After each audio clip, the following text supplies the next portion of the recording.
लक्षवेधी क्रमांक 1 अमित गोरखे। लक्षवेधी क्रमांक 1 वितरित केल्याप्रमाणे ते दोघं इथं उपस्थित। कसला प्रस्ताव आहे? माननीय महोदय, मी लक्षवेधीद्वारे लक्षवेधी पिंपरी चिंचवड महानगरपालिका कर आकारणी व कर संकलन विभागातर्फे स्थापत्य कन्सल्टंट इंडिया प्रायव्हेट लिमिटेड या खासगी ठेकेदाराकडनं सर्व मालमत्तांचे सर्वेक्षण करण्यात आले आणि त्याच्यामध्ये महापालिकेने जवळजवळ 47 कोटी रुपये मंजूर देताना प्रकल्पाचे टप्पेने उद्दिष्ट, वेळापत्रक आणि आउटपुट काय निश्चित केले होते याची काहीच कल्पना नाही। खरं तर ड्रोन सर्वेक्षण या नावाखाली वाढीव 29 कोटी रुपये त्या ठिकाणी देण्यात आलेले आहेत। ड्रोन सर्वेक्षणाची प्रत्यक्ष किती टक्के कामं झाली या संदर्भातली कागदपत्र, लॉगबुक, फ्लाईट डेटा व नकाशे व बिलांची पडताळणी कोणी केली हा माझा प्रश्न आहे। ठेकेदारांकडून कर आकारणी करत असताना नियमबाह्य हजारो मिळकती आकारल्या गेल्याचा आरोप नागरिकांकडून होतोय। काही अधिकारी आणि त्या ठेक्याचे कन्सल्टंट असलेले कॉन्ट्रॅक्ट कन्सल्टंट कन्नन विजय या ठेकेदारांकडून केवळ महापालिकेतून करोडीची बिले उकळण्याची चुकीच्या पद्धतीने कर आकारणी केली गेली आहे। तरी संबंधित ठेकेदाराला निवडणुकीच्या आधी महापालिकेतून पळ काढण्यासाठी SR1 मधील फाईलवर सह्या करा म्हणून कर संकलन कर्मचाऱ्याच्या वरिष्ठांकडून दबाव आणला जातोय अशी माझ्याकडे माहिती आहे। त्यामुळे चुकीच्या पद्धतीने ऑडिट झालेला आहे। तरी माझी अशी मागणी आहे, प्रश्न आहे, ठेकेदाराच्या सर्वेक्षण स्वतंत्र थर्ड पार्टी ऑडिट करण्यास महानगरपालिका किंवा राज्य शासनाने प्राधान्य दिले आहे का? त्याचबरोबर निविदा अटीचे उल्लंघन, संशयास्पद सर्वेक्षण आणि बोगस बिलांच्या आरोपावर चौकशी केली आहे का? माझा पुढचा प्रश्न असा आहे की सर्वेक्षणात जवळजवळ 3,70,213 मालमत्तांची कर आकारणी न होण्याची कारणे नेमकी काय आहेत? यात पालिकेचा महसुलाचा तोटा किती झाला आहे? आणि माझा शेवटचा प्रश्न आहे की महापालिकेतील कर संकलन सर्वेक्षणात लाखो नागरिकांना चुकीची टॅक्स आकारणी केली गेली, चुकीची आकारणी करून जादा कर आकारणी केलेली गेली आहे।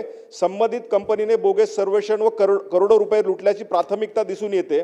तरी यामध्ये सखोल चौकशी झाली पाहिजे व चुकीच्या पद्धतीने जर टॅक्स नागरिकांनी भरला असेल तर तो महापालिका परत करणार आहे का? सभापती महोदय, सन्माननीय सदस्यांनी पिंपरी चिंचवडमधला जो प्रश्न या ठिकाणी मांडलेला आहे त्याच्यामध्ये मेसर स्थापत्य कन्सल्टन्सी इंडिया प्रायव्हेट लिमिटेड याला मालमत्ता तपासून त्याची कर आकारणी करण्यासाठी 5,80,000चं टार्गेट दिलेलं होतं मालमत्तेचं आणि नैसर्गिक वाढीनं अजून एक 40,000 जादा होतील असं अज्यूम करून त्यांना ते टेंडर दिलेलं होतं। परंतु सर्वे अंती असं लक्षात आलं की 5,80,000च्या अगेन्स्ट ॲडिशनल 3,01,000 मालमत्तेचं सर्वेक्षण त्यांनी केलं। म्हणूनच 47 कोटी रुपये जी मूळ किंमत होती त्याच्यामध्ये 29 कोटी रुपये त्यांना वाढवून देण्यात आले। परंतु जरी वाढवून देण्यात आलेले असले तरी ते 12 कोटी रुपयाचंच बिल त्यांना अदा केलेलं आहे। सन्मान्य सदस्यांनी जी इथं माहिती दिलेली आहे ती योग्य आहे अशी मानून आता ज्यांच्याकडे आयुक्त पदाचा चार्ज आहे त्यांना पुन्हा एकदा या संपूर्ण प्रकरणाची चौकशी करण्याचे आदेश दिले जातील आणि त्याच्यानंतरच बिल अदा केलं जाईल।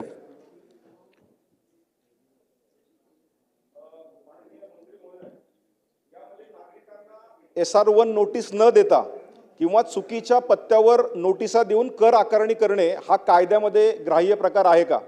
आणि अशा प्रकारची संख्या किती आणि ती रद्द करण्याबाबत शासनाची भूमिका काय राहील?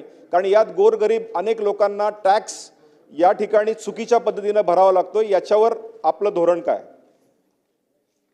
सभापती महोदय, सर्वेक्षण करत असताना ज्यावेळी सर्वे करणारे त्या मालमत्तेमध्ये गेले त्यावेळी सर्वेक्षणातनं असं निदर्शनास आलं की त्या मालमत्तेचा रेसिडेन्शियल कर आपण भरत होतो, परंतु तिथे काहीतरी कमर्शियल ॲक्टिव्हिटी सुरू होती। त्याच्यामुळं जे 3 लाख आपल्याला मालमत्ता वाढलेल्या दिसतात त्याचं कारण असं आहे की या मालमत्तेची फोड करण्यात आली, रेसिडेन्शियल करामध्ये सामील करण्यात आलं आणि त्याच ठिकाणी असलेलं कमर्शियल सेक्टरमध्ये सामील करण्यात आलं। तरी देखील सन्माननीय सदस्यांनी सांगितलं की याच्यामध्ये जर काही अनियमितता झाली असेल तर मी सुरुवातीलाच सांगितलं की आता ज्यांच्याकडे ॲडिशनल चार्ज आयुक्त म्हणून आहे त्यांची समिती नेमून याची चौकशी केली जाईल आणि चौकशी अंतीच बिल अदा केलं जाईल।